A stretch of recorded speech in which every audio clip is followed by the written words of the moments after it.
პროფესიული ოჯახი როგორც იდეა. რა მნიშვნელობა აქვს, როდესაც ცოლ-ქმარი არის ერთი პროფესიის? პირველ რიგში უნდა იცოდე პაციენტთა მიდგომა.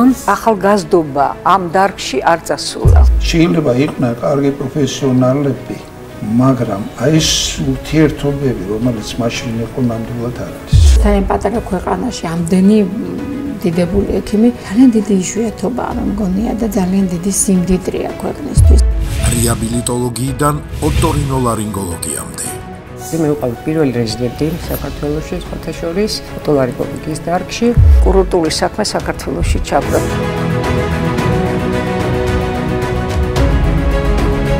იმ პერიოდში ფაქტიურად ოპერაციები უმეტესობა კეთდებოდა ადგილობრივი ანესთეზიით.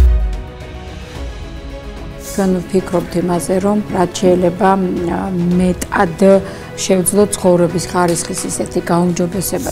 ემპათია როგორც ექიმის აუცილებელი უნარი. შევგრძნობ იმ პაციენტის ტკივილსაც.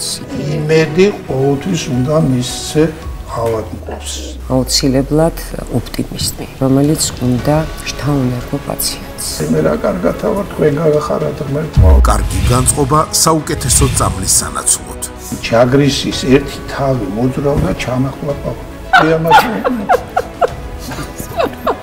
ნუ მესმის ხარხარი, ციცილი, გარეთ. მაგრამ ჩაის როსვავთ დილას. 3 წვეთი ჩააწვეთ. მეტი არ მოგივიდა, არ შეიძლება მეტი. ნახეთ, მანანა ტაბიძისა და მურმან ლომაიას ოჯახის სტუმრად ეკასანიკიძესთან. მე დიდია ხუთშაბათს ტელეკომპანია პულსის საღამოს ეთერში.